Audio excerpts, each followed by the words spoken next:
Hello दोस्तों, welcome back to my YouTube channel. जैसा कि मैंने लास्ट वीडियो में कहा था कि मैं चैप्टर 1 या चैप्टर 2 अपलोड करने वाला हूँ। So today we are going to discuss 10th standard CBSE का first chapter real number. Chapter बहुत इजी है, जिसका बोर्ड एग्जाम में वैल्यूएशन है 3 to 4 मार्क्स का। लेकिन फिर भी ऑब्जेक्टिव्स में या फिर 2 मार्क्स 3 मार्क्स क्वेश्चन में इस चैप्टर के बारे में क्वेश्चंस पूछे जा सकते हैं। सो हम ट्राई करते हैं आज के वीडियो में इस पूरे चैप्टर को कम से कम टाइम में अच्छे से एक्सप्लेन करने के लिए।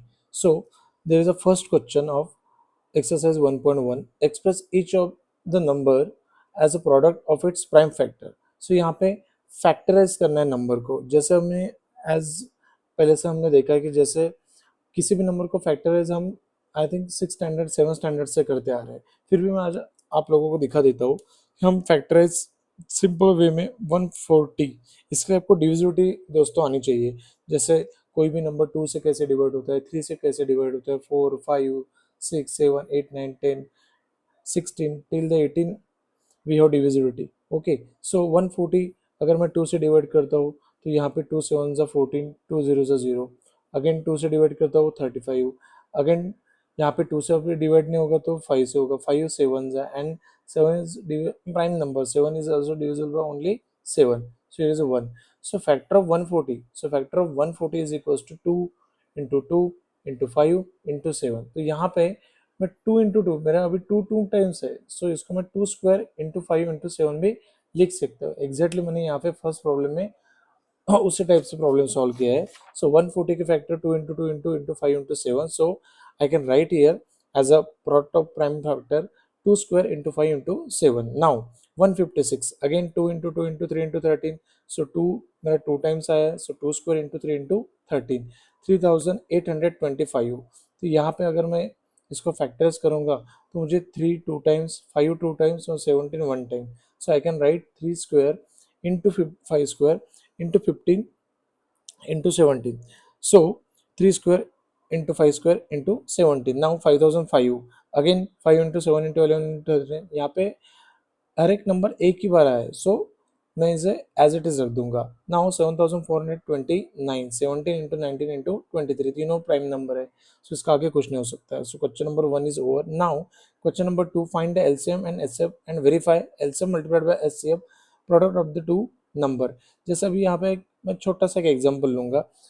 जैसे मान लो अगर एलसीएम और एचसीएफ, जैसे यहाँ पे मैंने अभी दो नंबर लिए 8 और 9, एक लिया 8 और एक लिया 9। सो अभी मैं सबसे पहले यहाँ पे 8 के factor 2 multiplied by 4, 2 multiplied by 4 के फैक्टर अगेन 2 इंटू 2, अभी 9 के फैक्टर, सो 9 के फैक्टर 3 इंटू 3।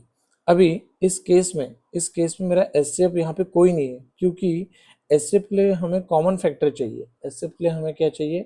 Common factor. अभी यहाँ पे दोनों केस में कॉमन फैक्टर कोई है ही नहीं। यहाँ पे तीनों टाइम 2 है, यहाँ पे 2 टाइम 3 है, तो यहाँ पे कॉमन फैक्टर जहाँ कोई नहीं रहता वहाँ पे एचसीएफ 1 रहता है, वहाँ पे एचसीएफ 1 रहता है। और LCM, LCM it means uncommon factor, common common multiplied by uncommon factor, multiplied by uncommon factor. Okay, uncommon factor. So common factor तो मेरा कोई नहीं था 1, सो अनकॉमन अनकॉमन ये सारे अनकॉमन है। सो 2 इंटू 2 इंटू 2 इंटू 3 इंटू 3, सो 2 2 4, 4 2 8, 8 3 24, 24 3 72, सो 72 हो गया मेरा एलसीएम। अभी हम इसे चेक कैसे करेंगे? क्योंकि क्वेश्चन में क्या पूछा है? क्वेश्चन में पूछा है find the LCM and HCF and verify LCM multiplied by HCF. So now LCM multiplied by HCF, LCM multiplied by HCF, multiplied by HCF। LCM कितना है मेरा 72, HCF कितना था 1, is equals to product of the given number, product of number, product of number. Number मेरे क्या थे? 8 था, एक नंबर मेरा 8 था, एक नंबर मेरा 9 था। So number 8 into 9। सो अभी आप यहाँ पे चेक करोगे तो देखो आपके गिवन दो नंबर का प्रोडक्ट भी 72 आया और गिवन दो नंबर का एचसीएफ और एलसीएम का भी प्रोडक्ट 72 आया। तो बस इसी क्वेश्चन में हमको यही वेरीफाई करना है। So now question number 2, problem number first यहाँ पे देखते हैं। अभी 26 इंटू 91, 26 के फैक्टर 2 इंटू 13, 91 के फैक्टर 7 इंटू 13. सो एस सी एफ यहाँ पे S F it means common factor. यहाँ पे 13 कॉमन था तो एस सी एफ 13 आया. LCM, LCM means what, common multiplied by uncommon. Common 13 था, अनकॉमन 2 और 7 थे, मल्टीप्लाई किया 182. Product of the two number कितना है, 26 इंटू 91, 2366. और अभी एस सी एफ और एलसीएम का मल्टीप्लाई करेंगे 13 इंटू 182, तो उसका भी प्रोडक्ट सेम आया. तो यहाँ पे वेरीफाई हो गया है what, product of the two numbers is equal to HCF multiplied by LCM. Again second number 510 into 92, 510 के factor 2 into 3 into 5 into 17, then 92 के फैक्टर 2 into 2 into 23. सो यहाँ पे HCF, HCF means common factor. यहाँ पे common factor सिर्फ 2 ही common था दोनों number के फैक्टर्स में, तो 2 मेरा एचसीएफ आ गया. LCM, LCM it means common multiplied by uncommon. यहाँ पे कॉमन 2 था तो 2 एक बार ले लिया, बचे हुआ 2 23 17 5 3, 2 23 17 5 3, सबको मैंने प्रोडक्ट किया तो क्या मिला मुझे 23,460. नाउ अभी हमको वेरीफाई करना है product of the two numbers 510 into 92, so 46,920 answer आएगा. तो अभी इसको वेरीफाई करेंगे, S F multiply by LCM भी करेंगे. एस एफ 2 था, एलसीएम 23,460 था, उसको भी मल्टीप्लाई किया तो 46,920 मिल गया. तो यहाँ पे product of the two number is equal to S F multiply by LCM हमें मिल चुका है. अभी 336 मल्टीप्लाई बाय 54, अगेन 336 के factor 2 into 2 into 2 into 2 into 3 into 7. Now 2 यहाँ पे 4 टाइम्स था तो मैंने 2 रेज़ टू द पावर 4 लिख दिया, 3 7 एज इट इज. 54 के फैक्टर 2 इंटू 3 इंटू 3 इंटू 3, सो 2 और 3 मैंने एज अ क्यूब फॉर्म में लिखा, 3 क्यूब. अभी S C F, S C F means common factor uncommon factor. तो यहाँ पे 3 2 थे, यहाँ पे एक 2 था तो दोनों में से एक 2 ले लिया. यहाँ पे एक 3 था, यहाँ पे 3 3 थे, एक 3 ले लिया तो बचे 6. तो एलसीएम, एलसीएम अभी क्या, कॉमन मल्टीप्लाइड बाय अनकॉमन. सो यहाँ पे कॉमन फैक्टर और अनकॉमन का आप मल्टीप्लाई करोगे तो एलसीएम आपको मिलेगा 3024. तो फिर से एक बार टैली करते हैं product of the two numbers. 336 multiply by 54 आपको करना है तो आपको रिजल्ट मिलेगा 18,144. अभी एलसीएम और एचसीएफ का मल्टीप्लाई करेंगे. सो एचसीएफ था मेरा 6 और एलसीएम था 3024, तो इन दोनों का मल्टीप्लाई भी सेम 18,144 आ रहा है. So hence product of the two numbers is equal to HCF multiply by LCM. तो ये हो गया हमारा फर्स्ट क्वेश्चन और second question. Now question number 3, again find the LCM and HCF of following number, following integers by applying the prime factorization method. Same 12 15 20, 12 के factor 2 into 2 into 3, 15 3 into 5, 21 3 into 7. HCF common 3 3 3, तीनों जगह पे common होगा तो ही HCF हमको लेना है, otherwise HCF हमारा 1 रहेगा. So HCF 3. LCM common into uncommon, so 3 तो मेरा कॉमन था, अनकॉमन कौन कौन बचे यहाँ पे 2 2 5 7, 2 2 5 7 मल्टीप्लाई किया 420. सेकंड 8 9 25, सो 8 के फैक्टर 2 इंटू 2 इंटू 2, 9 के फैक्टर 3 इंटू 3, 25 के फैक्टर 5 इंटू 5. अभी यहाँ पे कॉमन कोई नहीं था तो यहाँ पे मैंने एस एफ 1 लिया, क्योंकि जहाँ कॉमन कोई नहीं, क्योंकि 1 is the factor of the all number. Okay, so LCM, LCM ये सारे नंबर, ये सारे नंबर अनकॉमन है. सो 2 into 2 into 2, 3 into 3, 5 into 5, so result will get 1800. Now third number 17 23 29, यहाँ पे तीनों प्राइम नंबर है. सो इनका multiply 17 1 into 17, 23 1 into 23, 29 1 into 29. So HCF is 1 and LCM 17 multiply by 23 multiply by 29, because ये सारे अनकॉमन नंबर है. So result 11,339. So question number 3 के बाद अभी क्वेश्चन नंबर 4. यहाँ पे एक चीज हमें गिवन थी ऑलरेडी, गिवन दैट एचसीएफ 306 और 657 का एचसीएफ हमें ऑलरेडी गिवन है विच इज 9, एंड एलसीएम हमको निकालना है. दोनों नंबर का एचसीएफ दिया है और दो नंबर का एलसीएम निकालना है. तो यहाँ पे गिवन क्या है, यहाँ पे दो नंबर हमें गिवन दिए है, उसका एचसीएफ गिवन दिया है, और हमें इन चीजों को यूज करके हमें एलसीएम निकालना है सेम दो नंबर का. सो यहाँ पे अभी देखते हैं, जैसे अभी यहाँ पे we know that LCM multiplied by HCF, LCM multiplied by HCF is equals to product of the number. हमेशा दो नंबर का प्रोडक्ट, गिवन टू नंबर का प्रोडक्ट और उसका एलसीएम और एचसीएफ इन दोनों का प्रोडक्ट हमेशा इक्वल रहता है. तो LCM multiply by HCF is equal to given number क्या थे 306 इंटू 657. नाउ ये जो एलसीएम है मैं एज इट इज यहाँ पे रखूंगा लेफ्ट साइड में, एचसीएफ मैं डिवाइडेड बाय भेज दूंगा. तो यहाँ पे क्या होगा 306 multiplied by 657 divided by HCF कितना था 9, तो ऑटोमेटिकली मुझे एलसीएम मिल गया। तो इस प्रॉब्लम में करना कुछ नहीं है, जो चीज़ें हमें गिवन दी है उसको अरेंज करना है, अच्छे से समझ लेना है और आंसर निकालना है। यहाँ पे पूरा खेल कैलकुलेशन का है। अगर आपका कैलकुलेशन की स्पीड आपकी अच्छी है, कैलकुलेशन के बेसिक कंसेप्ट आपके अच्छे हैं, तो आपको answer within a time मिल जाएगा। Question number 5, check whether the 6 raised to the power n can end with the digit 0 for any natural number n। यहाँ पे क्वेश्चन अच्छे से समझना आपको। Check whether the 6 raised to the power n can end with the digit, अभी इसका जो answer है वो 0 डिजिट से एंड होगा कि नहीं होगा, for any natural number n, इस n की जगह पे कोई भी अगर नेचुरल नंबर आता है तो। So solution, if any natural number and with 0, अगर कोई भी नेचुरल नंबर अगर 0 से एंड होता है तो it should be divisible by 10, either 2 either 5। अगर यूनिट प्लेस पे अगर वंस प्लेस पे 0 है तो 101% वो नंबर 10, 2 और 5 से डिविजिबल रहेगा। अभी prime factorization of the 6 raised to the power n, अभी 6 raised to the power n के प्राइम फैक्टराइजेशन क्या हो गए, 6 का प्राइम फैक्टर 2 into 3 और n एज इट इज लिख दिया मैंने।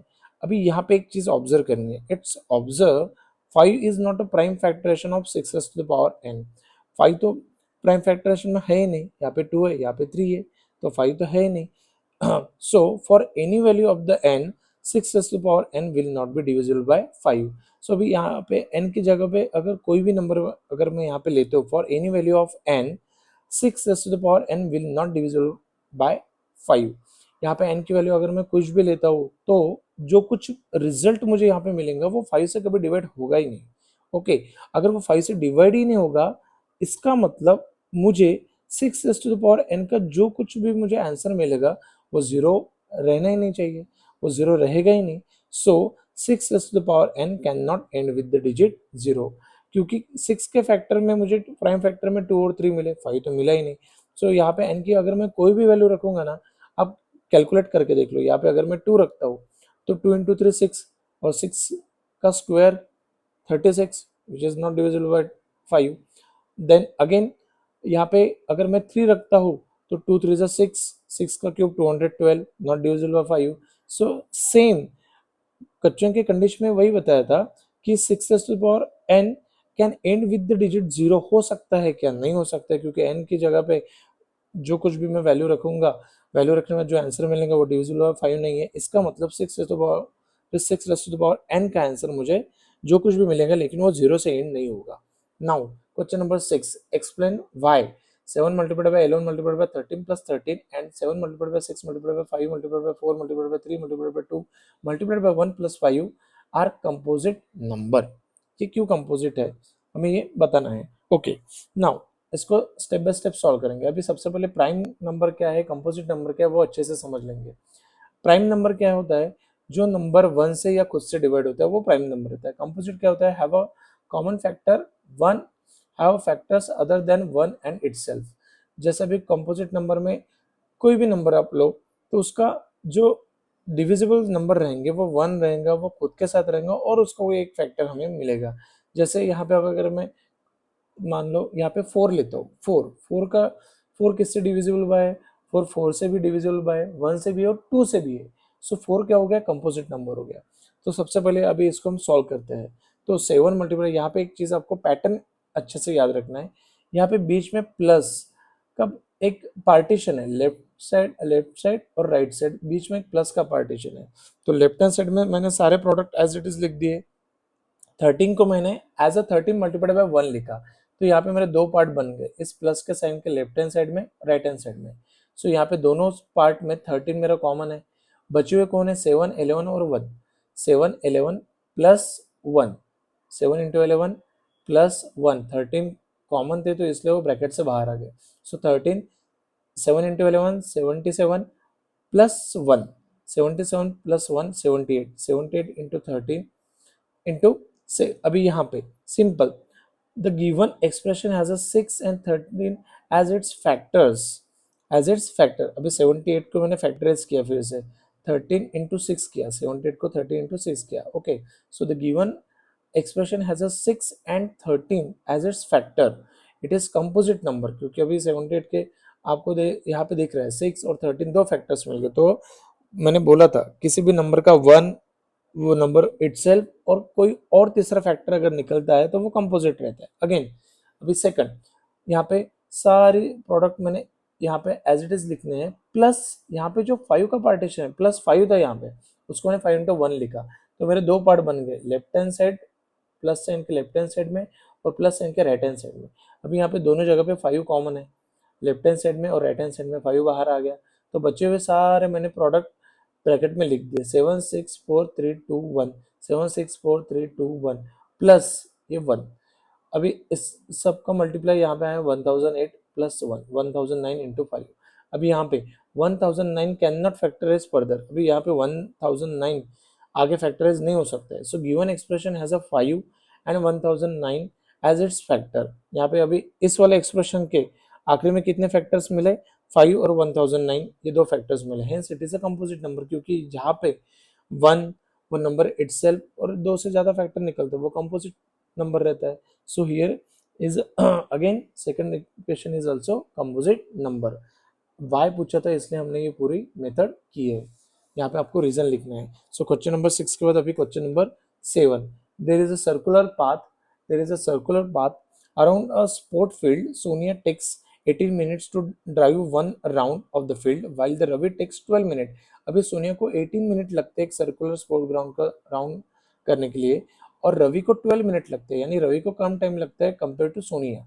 ओके, तो यही सॉल्यूशन में हमने लिखा है। Same suppose they are both start at the same point and the same time, वो सेम पॉइंट से उनकी जो रेस है वो स्टार्ट करते हैं और सेम टाइम पे सेम पॉइंट से, सो द सेम डायरेक्शन में। After how many minute will they meet again at the starting point, वो जैसे वो राउंड करेंगे तो सेम टाइम पे अभी राउंड करते करते वो ऐसे कौन से पॉइंट पे वो एक दूसरे के साथ मीट करेंगे। So solution, it can be observe Ravi takes lesser time than the Sonia for completing one round of the circular path as they are going to the same direction, they will meet again at the same time when Ravi will have completed one round of that circular path with respect to the Sonia। अभी ये theory मैंने आपको understand करने के लिए लिखी है, आप इसको शॉर्टकट में भी आप लिख सकते हो अपनी लैंग्वेज में, नो प्रॉब्लम।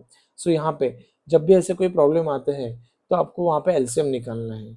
अभी 18 के फैक्टर, क्योंकि सोनिया को 18 मिनट्स लगे, 18 के फैक्टर 2 × 3 × 3 और राहुल को 12 मिनट लगे। सो यहाँ पे फिर से रवि को 12 मिनट लगे, सो 12 के फैक्टर 2 × 2 × 3। तो यहाँ पे कॉमन कौन निकला है, यहाँ पे 2 कॉमन है, 3 कॉमन है। एलसीएम में हम कॉमन मल्टीप्लाई बाय अनकॉमन करते हैं, 2 और 3 कॉमन है तो एक बार लिख दिए, और ये 3 और ये 2 अनकॉमन थे, उनको भी मल्टीप्लाई कर दिया, तो एलसीएम हो गया 36। तो इसका मतलब Ravi and Sonia will meet together at the starting point after 36 minute. वो सेम पॉइंट एक दूसरे के साथ वो कब मीट करेंगे, आफ्टर 36 मिनट। जब भी ऐसे कोई प्रॉब्लम आता है, कोई A B C character race लगा रहा है, वो कितने मिनट बाद एक दूसरे के साथ मीट करेंगे, तो ऐसे क्वेश्चन में आपको एलसीएम निकालना है। Now exercise 1.1 is over, now 1.2। यहाँ पे इस वाले एक्सरसाइज में मैक्सिमम थ्योरी मैंने यहाँ पे लिखी है, आपको ये थ्योरी आपके लैंग्वेज में अंडरस्टैंड करके एक दो प्रॉब्लम आप करोगे तो आपको अच्छे से याद आ जाएगा और आप खुद भी लिख पाओगे। सो यहाँ पे exercise 1.2, prove that √5 is irrational. अभी यहाँ पे √5 को हमें इरेशनल प्रूव करना, वो हमें पता है वो इरेशनल है करके, √5, √7, √11 all are the irrational number, but हमें प्रूव करना है कि वो इरेशनल कैसे।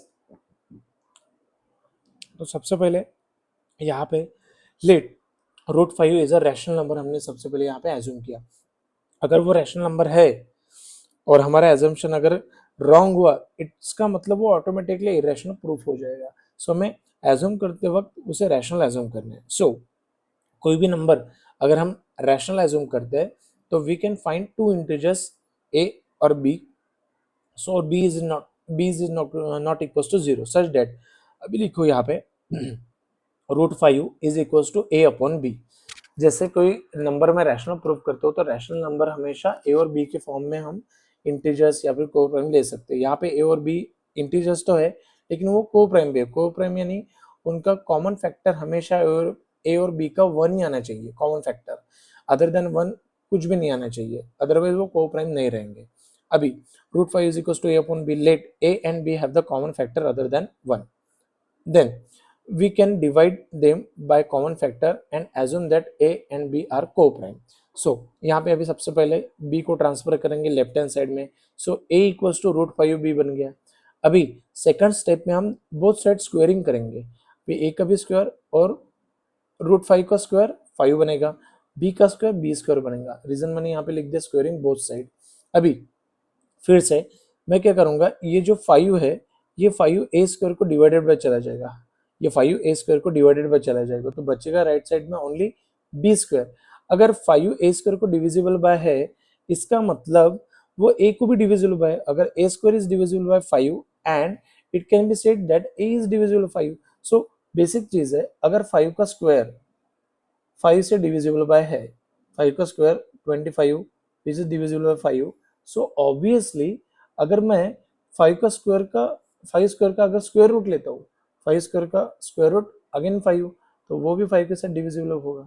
तो कभी भी ए स्क्वायर अगर डिविजिबल बाय फाइव है तो ए भी डिविजिबल बाय फाइव होगा। सो लेट अभी यहाँ पे ए इज इक्वल टू हम फाइव के लेते हैं और के हमारा कोई भी इंटीजर होगा, के हमारा कोई भी इंटीजर होगा, तो अभी ए की जगह पे मैं फाइव के रखूंगा, a square is equal to five b square, a की जगह पे अभी मैंने फाइव के रखा, तो a square it mean five k square is equal to five b square as it is. अभी फाइव का square 25, k square is equal to five b square. अभी यहाँ पे फाइव 25 को डिवाइडेड बाय चला जाएगा तो बचेगा five k square is equal to b square, five k square is equal to b square. अभी ये फाइव बी स्क्वायर को डिवाइडेड बाय चला जाएगा, अगर फाइव बी स्क्वायर को डिवाइड कर सकते हैं इट मीन्स b को भी 5 डिवाइड करेगा, this means that b square is divisible by 5 and hence b is also divisible by 5। अभी यहाँ पे सम आज यहाँ पे एक चीज नोटिस करोगे, a is divisible by 5 and b is also divisible by 5, लेकिन a और b तो को प्राइम थे, उनका तो कॉमन जो कुछ फैक्टर आएगा तो 1 आना चाहिए था, लेकिन यहाँ पे 5 a का भी डिविजिबल है और b के साथ भी डिविजिबल है। इसका मतलब this implies that the a and b have the 5 as a common factor and this is contradiction. तो ये तो हमारा अपोजिट हमें चीज मिली, जो कुछ हमने यहाँ पे रैशनल प्रूफ करके यहाँ पे सॉल्व किया तो ये कॉन्ट्रडिक्शन हो गया, अपोजिट प्रूफ हो गया। So to the fact that a and b are coprime, वो तो को प्राइम है ही नहीं। सो इसका मतलब हम लोगों ने जो चीज यहाँ पे शुरू में एज्यूम की थी root five is a rational number, वो रैशनल नहीं है। सो हम क्या यहाँ पे लिख सकते हैं, root five cannot be express as a p upon q, और you can write simply root five is a irrational, वो रैशनल नहीं है, वो इररेशनल है। अभी नेक्स्ट क्वेश्चन, क्वेश्चन नंबर 2 और question number 3, prove that.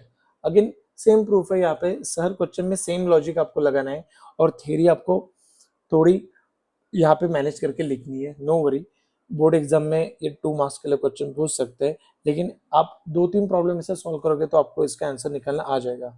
So prove that 3 plus 2 root 5 is irrational. यहाँ पे लेट सबसे पहले एज्यूम करेंगे, कोई भी नंबर हमें इरेशनल प्रूव करने तो हम उससे पहले रैशनल एज्यूम करेंगे। So let 3 plus 2 root 5 is a rational, therefore we can find two integers a and b again, and b is not equals to 0, क्योंकि b की जगह का अगर मैंने यहाँ पे 0 लिया तो रैशनल नंबर रहेगा ही नहीं। ठीक है, यहाँ पे कभी भी डिनोमिनेटर प्लेस पे 0 नहीं आएगा, कोई किसी भी रैशनल नंबर में जो डिनोमिनेटर रहता है, जहाँ जैसा भी यहाँ पे हमने b डिनोमिनेटर लिया तो b is not equal to 0, a की जगह पे 0 चला गया, b is not equal to 0 चाहिए। Okay, such that 3 plus 2 root 5 is equal to a upon b। Now अभी ये जो 3 है जो कांस्टेंट इस साइड में जो कांस्टेंट नंबर है पहले उसको मैं राइट हैंड साइड में शिफ्ट करूंगा। So 2 root 5 is equal to a upon b minus ये plus 3 become minus 3। Okay, now ये जो मल्टीप्लाइड बाय 2 है वो वहां जाके डिवाइडेड बाय बन जाएगा। आप इसको a upon b minus 3 divide whole divisible by 2 या फिर 1 by 2 in bracket a minus b a upon b minus 3 आप लिख सकते हो। मैंने क्या किया, यहाँ बाजू में कोई नहीं था तो 1 था, तो ये 2 न्यूमरेटर प्लेस पे था, यहाँ पे आके डिनोमिनेटर प्लेस पे चला गया। So root 5 is equal to half of या फिर 1 upon 2 in bracket multiplied by in bracket a upon b minus 3। Since a and b are the integers, अभी a और b तो इंटीजर्स है, इसका मतलब जहाँ पे इंटीजर्स आ गए यहाँ पे a और b की कोई भी अगर मैं इंटीजर्स की वैल्यू रखूंगा तो मेरे right hand side rational number है, लेकिन मेरे लेफ्ट हैंड साइड तो इरेशनल है और बीच में तो मैंने इक्वल टू का साइन दिखा है। इसका मतलब मेरा एक number irrational equals to rational हो ही नहीं सकता। सो 1 by 2 multiplied by a upon b minus 3 will also be a rational and root 5 is a rational।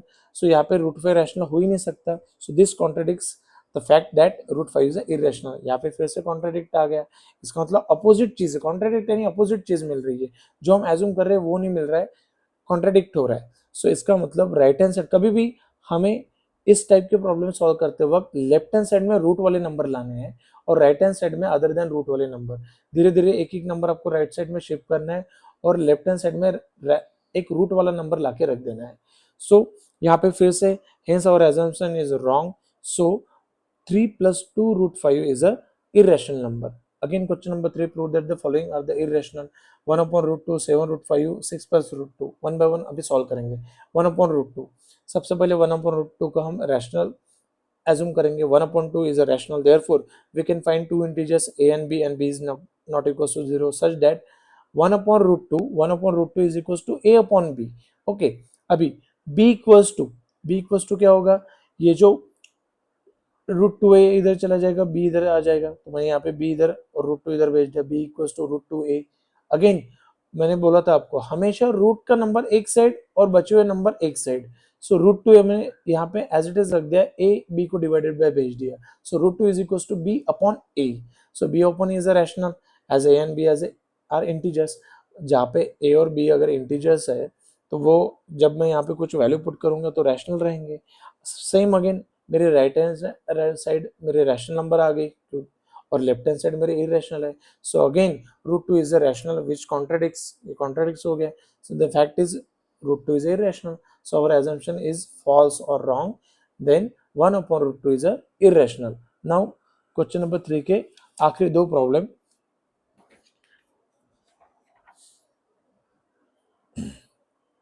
7 root 5, let 7 root 5 is a rational number, let 7 root 5 is a rational number, we can find two integers a comma b is not equals to 0 such that 7 root 5 is equals to a upon b।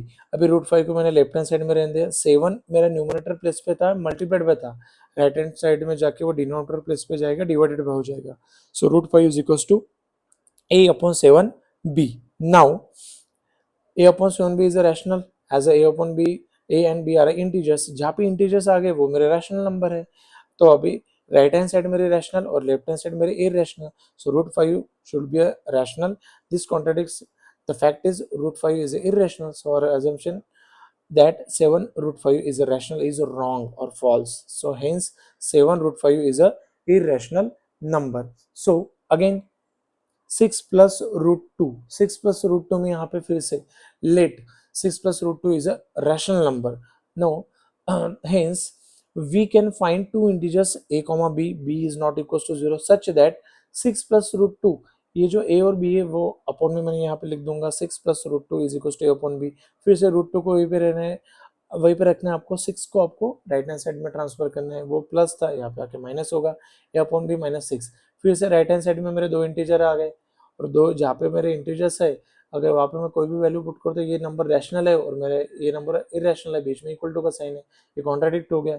Since a and b are the integers, a upon b minus 6 is also rational and hence root 2 should be rational, so this contradicts the fact that root 2 is irrational, so therefore our assumption is false and hence 6 plus root 2 is a irrational।